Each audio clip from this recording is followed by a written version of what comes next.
주님을 찬양합니다.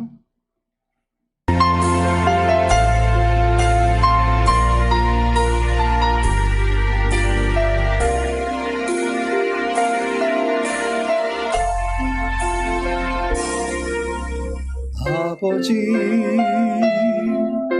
사랑합니다. 아버지 경배합니다. 아버지 채워주소서 주님의 사랑으로.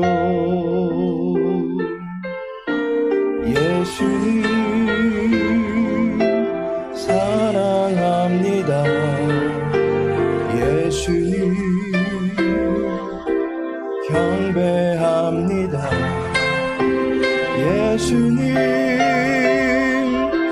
채워주소서 주님의 사랑으로. 성령님 사랑합니다. 성령님 경배합니다. 성령님 채워주소서 주님의 사랑으로. 이 시간 주님의 뜻을 볼 수 있게 해달라고 함께 합심하여 기도하겠습니다. 아버지 하나님, 주의 말씀 앞에 섭니다. 우리의 눈을 열어주시옵시고 우리의 귀를 열어주시고 우리의 마음을 기경하여 주사 주의 말씀 앞에 온전히 반응할 수 있는 복된 심령 되어주기를 소망합니다. 오늘 한 날도 그 말씀 취하게 하시고 또 우리 각자 말씀 묵상하며 하나님의 은혜를 구하게 하시고 주신 말씀의 은혜를 가지고 살아갈 때에 지혜의 길, 생명의 길을 걸어가며 하나님의 은혜를 더하며 살아갈 수 있는 복된 삶이 될 수 있도록 주님께서 지도하시고 함께하여 주시옵소서. 이 모든 삶을 통해서 주님께 영광 돌려드리기를 간절히 소망하오며 주님 이름으로 기도합니다. 아멘.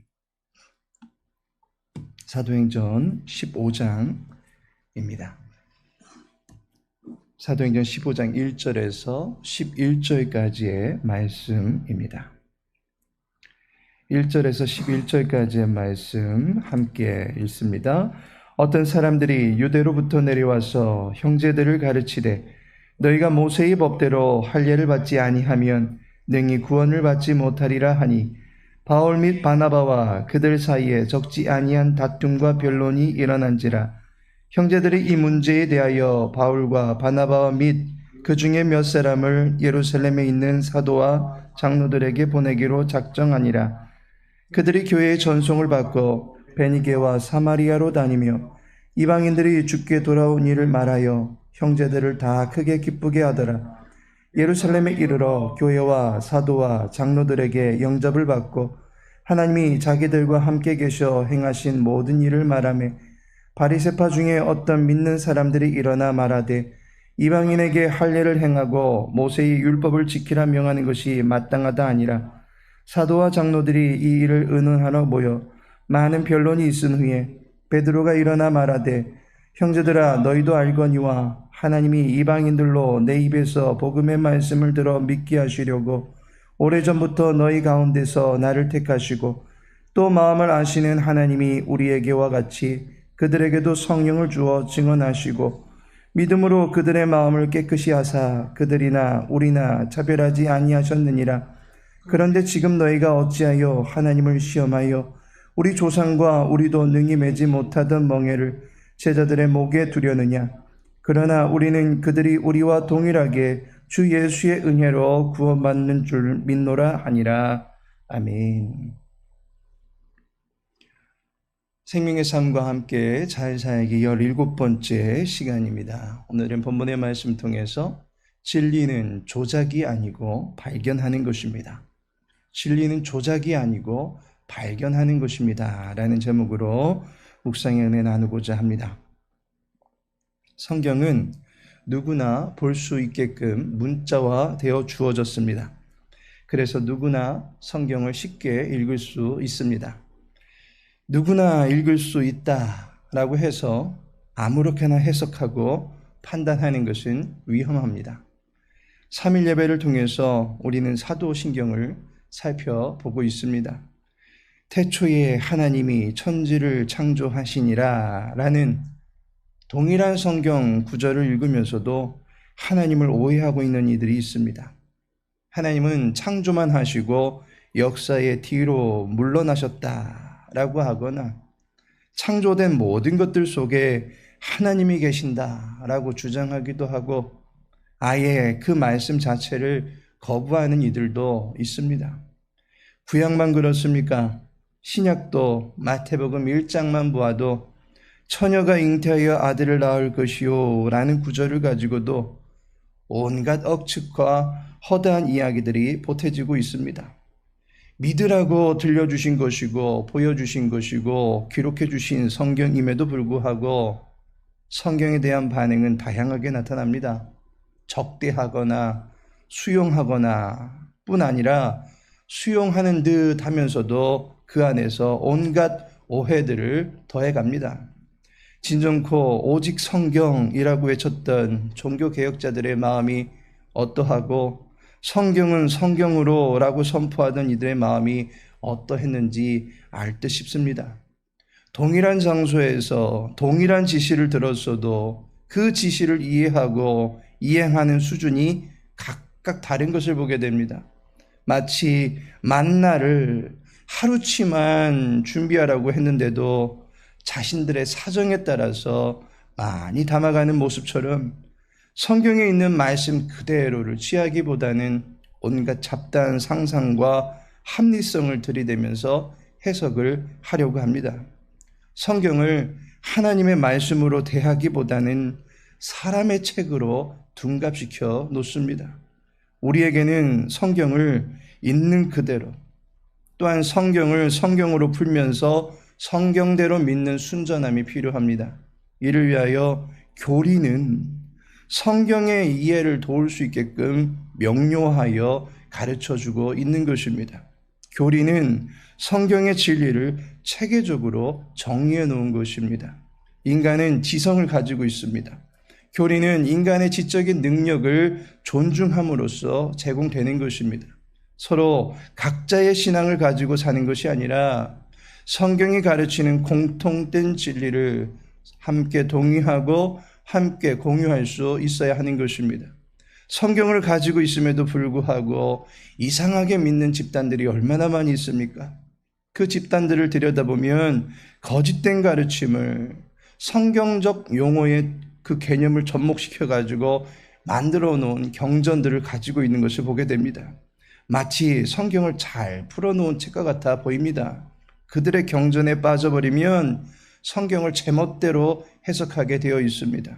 그래서 성경을 읽고는 있는데 여호와 하나님이 아닌 인간 교주가 눈앞에 나타날 수밖에 없는 것입니다. 따라서 우리는 성경이 가르쳐주는 진리의 핵심을 성경 전체의 틀 안에서 종합적으로 그리고 체계적으로 정리해주고 지도해주고 있는 교리를 존중할 수 있어야 합니다. 본문 1절에 보니 어떤 사람들이 유대로부터 내려와서 형제들을 가르치되 너희가 모세의 법대로 할례를 받지 아니하면 능히 구원을 받지 못하리라 하니 라고 말씀합니다. 구원론과 관련한 변론이 발생하였습니다. 구원을 가리켜서 은혜라고 말합니다. 은혜라는 말도 처음 신앙생활 하시는 분들에게는 매우 생소한 말로 들릴 수 있습니다. 만일 그분들에게 구원은 은혜로 받습니다 라고 한다면 은혜를 또다시 설명해 드려야 될 것입니다. 그것이 교리입니다. 그러한 차원에서 더 쉽게 표현해 볼 때 구원은 값을 치르지 않고 받게 된 하나님의 선물입니다. 이 선물을 받기 위하여 인간이 한 것이 무엇이 있습니까? 하나님이 모조리 준비하셔서 주신 선물입니다. 그 선물을 뜯어보면 영생이 담겨져 있습니다. 따라서 이 선물을 받은 모든 사람들은 그 영생을 기쁨으로 취하여 살게 되는 것입니다. 그런데 이러한 구원론을 두고서 바울 당시에 논쟁이 붙게 되었습니다. 그래도 구원을 받으려면 할례를 받아야 된다라고 하는 것입니다. 이러한 이야기를 하고 있는 사람이 누구인가 보니 유대로부터 내려온 자들입니다. 5절에 보니 바리새파 중에 어떤 믿는 사람들이 일어나 말하되 라고 하는 것을 보니 율법의 조예가 매우 깊은 사람들이다 라고 하는 것을 알게 됩니다. 율법은 유대인들에게는 주어졌지만 이방인들에게는 주어져 있지 않습니다.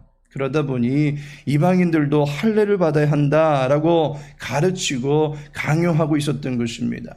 더 심각한 것은 할례를 받지 않으면 구원도 없다라는 가르침마저 나타나게 된 것입니다.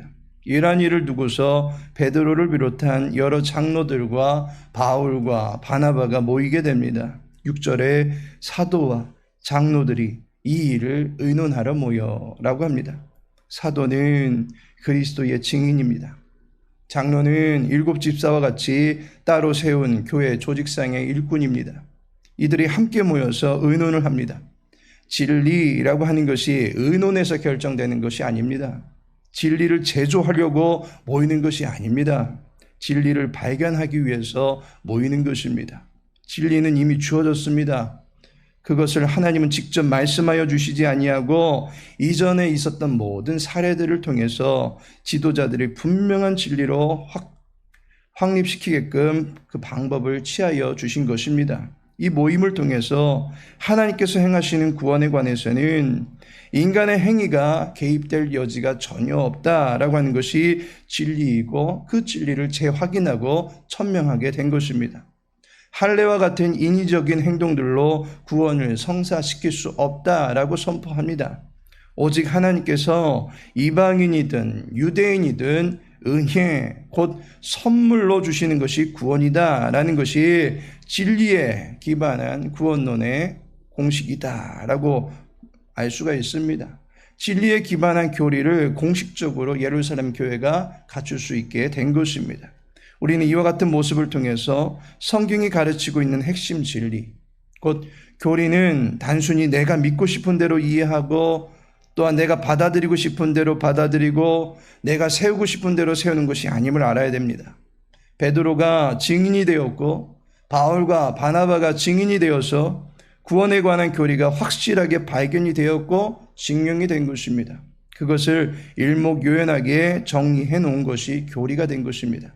따라서 교회사에서 정해놓은 교리가 있는데 내가 성경을 더 잘 이해한답시고 괜히 그 모든 것을 무시하거나 깡통 취급하지 마시기 바랍니다. 더 잘 이해하고 건강한 믿음 안에서 성숙할 수 있도록 핵심을 정리하고 표현해 놓은 것입니다. 교회에서 행해지는 교리적 가르침에 귀를 기울이시기 바랍니다. 특별히 주의 교회는 현재 3일 예배를 통해서 하이델베르그 요리문답과 함께하는 사도신경 강해를 진행하고 있습니다. 삼위 하나님에 대한 올바른 이해와 지식을 갖출 수 있기를 바랍니다. 아울러 금요 기도회 때는 교리적 가르침과 아울러서 실제로 우리의 삶에 어떻게 말씀을 적용하고 실천하며 살아가야 되는지를 살펴보고 있습니다. 지성적인 면뿐만 아니라 의지적인 부분 또한 균형 있게 세워가고자 힘쓰고 있는 교회입니다. 교회의 가르침에 귀를 기울이고 건강한 믿음의 성장을 이루어 가시기를 바라겠습니다. 이를 위해서 함께 기도하실 때 성경을 성경으로서 또한 성경대로 믿는 믿음을 주시옵소서라고 기도하시고, 두 번째로는 교회에서 진행하는 사도신경 강해와 천루역정 강해 등의 교리 교육이 잘 이루어지게 하옵소서라고 기도할 수 있기를 바랍니다. 아버지 하나님, 주의 말씀에 귀를 기울이며 그 말씀을 통해서 하나님의 마음만을 배우기를 원합니다. 하나님의 뜻만을 이행할 수 있는 우리 교회가 될 수 있도록 도와주옵소서. 예수님의 이름으로 기도합니다. 아멘. 교회는 진리의 띠로 하나가 된 공동체입니다.